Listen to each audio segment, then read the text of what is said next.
Bonjour à toutes et à tous et bienvenue dans cette nouvelle vidéo. Aujourd'hui je vais vous présenter différentes manières de nettoyer vos monnaies. Avant cette vidéo ne commence réellement, sachez que je ne suis pas la personne la plus indiquée et que tout ce que je vais dire dans cette vidéo peut potentiellement abîmer vos monnaies si vous le faites de la mauvaise manière ou même si vous le faites sur des monnaies qui ne sont pas forcément faites pour ça. Sachez que je ne suis pas quelqu'un qui nettoie forcément mes monnaies puisque j'en ai pas forcément l'occasion. Par exemple, je ne détecte pas, je n'ai pas des monnaies comme ça à nettoyer et toutes les monnaies que j'achète la plupart du temps, à part un coup de coton-tige et un coup d'eau, il n'y a pas besoin d'en faire plus, donc je ne suis pas non plus un expert dans le domaine. Tout ce que je vais dire dans cette vidéo sont uniquement des conseils et ne sont pas forcément la meilleure marche à suivre. Sachez que lorsque vous nettoyez vos monnaies, vous pouvez très bien les abîmer, alors surtout faites très attention à cela et allez-y doucement. Tout d'abord, pour bien nettoyer vos monnaies, il faut savoir qu'il y a différentes choses à bannir. Tout ce qui est produit abrasif, comme le vinaigre, le coca, le citron, le bicarbonate, etc. Il ne faut surtout pas l'utiliser, ça va abîmer vos monnaies. Tout ce qui est laine de fer, papier de verre, outils pour poncer, etc.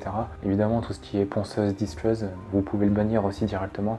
Je préfère en parler parce qu'il y en a certains qui sont pas loin d'utiliser ce genre d'outils. Vous savez ce qu'il faut faire, surtout ne les utilisez pas, ça va abîmer vos monnaies, ça va totalement les ruiner. Également, avant de nettoyer votre monnaie, le plus important c'est d'observer votre monnaie en elle-même, puisque certaines ne vont pas forcément tenir le nettoyage. Par exemple, si vous prenez cette monnaie, par exemple elle a une patine qui va s'enlever par plaque, comme vous le voyez sur les bords, il y a des morceaux qui sont en train de partir.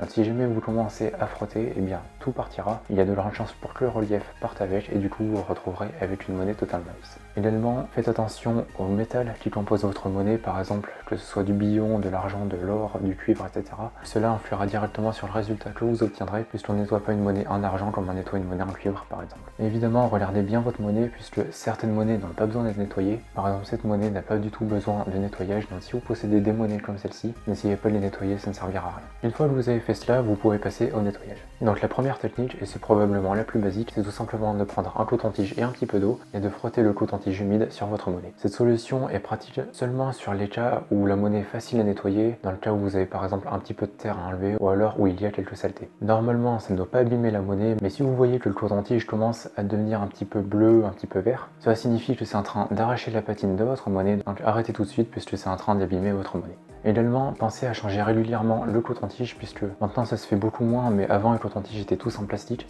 Et ça m'est arrivé en nettoyant une monnaie de la rayer à cause du bâtonnet en plastique. Aujourd'hui, les bâtonnets sont la plupart du temps en carton, donc faites bien attention à cela. Si jamais il commence à s'user, faites bien attention de ne pas rayer votre monnaie si le coton-tige est en plastique. Également, à cette solution, vous pouvez y ajouter un petit peu de savon de Marseille. Tout simplement, vous le diluez directement dans l'eau que vous utilisez pour humidifier le coton-tige, puis comme ça permettra de nettoyer un peu mieux la monnaie. La deuxième solution, c'est d'utiliser un cure-dent et donc de gratter votre monnaie avec le cure-dent. C'est probablement la solution la plus utilisée par les détectoristes et celle qui est, je pense, la plus efficace. Toutefois, ça prend énormément de temps, surtout si la monnaie est assez encrassée. Également, faites attention à cela, puisque même si le cure-dent est en bois et que la monnaie est forcément plus dure que le cure-dent, ça arrive que la monnaie soit rayée par le cure-dent, ça m'est déjà arrivé. Donc faites-y très attention, ne forcez pas si vous voyez que ça raye et préférez une autre solution à la place. Vous pouvez également utiliser une aiguille à la place du cure-dent. Toutefois, je vous le déconseille si jamais vous le faites pour la première fois ou si vous êtes encore débutant dans le nettoyage. Les aiguilles sont très utiles, notamment sur les endroits qui sont durs à nettoyer. Toutefois, faites très attention puisque ça raye très facilement la monnaie. La troisième solution, c'est tout simplement le savon de Marseille. Alors le savon de Marseille est connu par tout le monde pour enlever la crasse, etc. Ça marche également sur les monnaies et dans la plupart des cas sans les abîmer. Évidemment, ça peut arriver que ça abîme la patine, mais pour cela, il faudrait vraiment que la patine soit assez fragile, mais normalement, ne vous inquiétez pas, il n'y a aucun risque. Pour utiliser cette technique, il faut diluer du savon de Marseille dans de l'eau tiède un petit peu chaude, et après vous trempez directement votre monnaie dans l'eau savonneuse pendant quelques heures, voire 24 heures si c'est nécessaire. Vous pouvez le faire plusieurs fois évidemment. Une fois que les heures sont passées, retirez la monnaie et frottez-la doucement avec une brosse. Une brosse à dents suffit amplement. Et par la suite, rincez bien la monnaie puisque parfois, une fois que la monnaie est sèche, une sorte de pellicule blanchâtre se forme autour de la monnaie ou dans les coins de la monnaie et c'est assez dur à enlever. Donc faites bien attention de bien la rincer plusieurs fois et surtout de bien la frotter avec la brosse. Quatrième solution, c'est l'huile d'olive. Alors l'huile d'olive, c'est une technique que j'ai beaucoup utilisée, qui a de très bons résultats. Par contre, l'autre fois, je suis tombé sur un article et même on m'en a parlé directement, comme quoi ça abîmerait les monnaies sur le long terme. Tout simplement, ça forme une sorte de pellicule qui enferme la monnaie et qui la fait s'oxyder au fil du temps. Je ne sais pas si ça arrive forcément dans tous les cas, mais j'ai déjà essayé cette technique il y a de cela peut-être 6 ans. Et les monnaies n'ont toujours pas bougé pour l'instant, donc je ne sais pas forcément si ça va arriver. Peut-être que ça se produira, mais alors à mon avis c'est vraiment sur le très long terme. Peut-être que ça arrivera d'ici 20-30 ans. Donc voilà, je voulais vous mettre en garde à ce sujet-là. Et honnêtement, je ne sais pas si cette technique du coup est bonne à prendre ou pas. Mais je tenais tout de même à vous en parler. Pour l'utiliser, c'est tout simple, il vous suffit de remplir un récipient d'huile d'olive. Vous trempez votre monnaie dedans, vous la laissez tremper pendant quelques heures, voire toute une nuit. Une fois que c'est fait, vous la frottez doucement avec une brosse à dents par exemple, ou une brosse avec des poils souples. Et après, vous essuyez votre monnaie avec du papier absorbant, un mouchoir ou quelque chose du style. Essuyez-la plusieurs fois pour bien enlever toute l'huile d'olive et qu'il ne reste pas une goutte. Et surtout, n'utilisez pas de produits dégraissants, comme par exemple du produit vaisselle, puisque ça risquerait d'abîmer la monnaie. Alors cette solution n'est pas là forcément pour désencrasser la monnaie, même si ça aide un petit peu.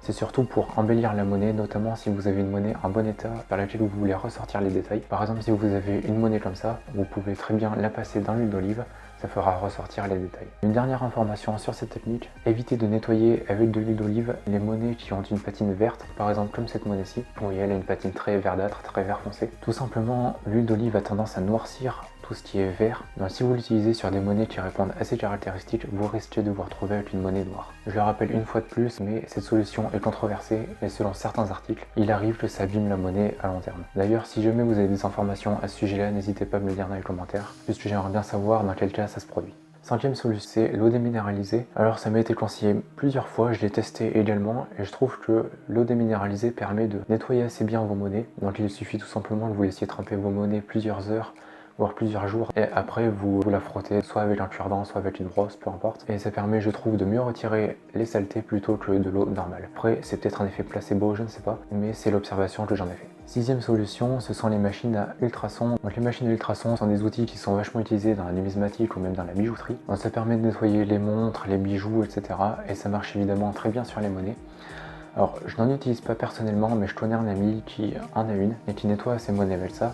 Et il a de très bons résultats. Après, je ne peux pas vous conseiller une marque en particulier, mais je suppose que les résultats varient en fonction d'une machine à une autre. Également du produit que vous mettez dans l'eau, etc.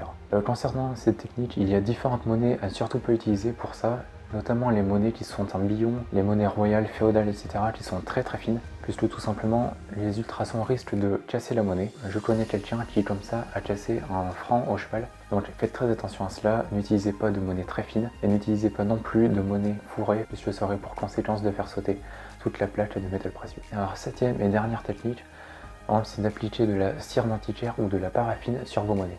Alors ce n'est pas forcément pour du nettoyage, là c'est plus pour de la conservation, puisque ça va permettre de conserver votre monnaie, d'éviter qu'elle s'oxyde plus qu'elles le sont déjà, et surtout de faire ressortir les détails. Donc il faut juste que vous appliquiez de la cire d'antiquaire ou de la paraffine, cela permet de faire ressortir les détails tout en conservant votre monnaie. Alors bien évidemment c'est un produit qui est assez neutre, donc il n'y a normalement pas de risque pour vos monnaies. S'il y a une chose auquel il faut faire attention, c'est surtout utiliser une cire qui soit incolore. Donc si par exemple vous utilisez une cire qui a une teinte chêne foncé, vous allez vous retrouver avec une monnaie qui est marron. Donc faites bien attention à cela, prenez bien de l'incolore, c'est très important pour la suite. Donc cette vidéo est maintenant terminée, alors j'espère que ça vous aura plu. Évidemment je ne suis pas un expert dans le domaine, je tiens à vous le préciser. Tous les conseils que je vous ai donnés ne sont pas fiables à 100%. Normalement, il n'y a aucun risque pour vos monnaies, mais faites bien attention à ça. Également, si vous avez d'autres techniques de nettoyage, si vous en préférez une parmi les autres et tout ça, n'hésitez pas à me le dire dans les commentaires. Et pareil, si vous avez des informations sur les techniques que j'ai données, notamment sur l'huile d'olive, n'hésitez pas à me le dire dans les commentaires, histoire de partager votre savoir à tout le monde et que je puisse moi-même en savoir un peu plus. Donc comme d'habitude, si cette vidéo vous a plu, n'oubliez pas de lâcher un pouce bleu, de vous abonner à cette chaîne YouTube en activant la cloche des notifications. Et puis partagez cette vidéo puisque c'est le moyen le plus simple que vous avez pour me venir en aide et pour me permettre de faire grandir cette chaîne YouTube. Bien évidemment, et comme d'habitude dans la description, vous retrouverez le lien vers mon site internet empiredesmonnaies.fr. C'est un site sur lequel je donne différents conseils par rapport à la numismatique. Je parle aussi de l'histoire romaine, je donne des informations sur les monnaies romaines. N'hésitez pas à aller y faire un tour, et puis je vends également des monnaies, donc il y a des monnaies romaines, des gauloises, des féodales, un peu de tout, donc n'hésitez pas à aller y voir. Voilà, merci d'être encore là, je vous souhaite une bonne journée ou une bonne soirée, et puis à bientôt dans une prochaine vidéo. Allez, salut.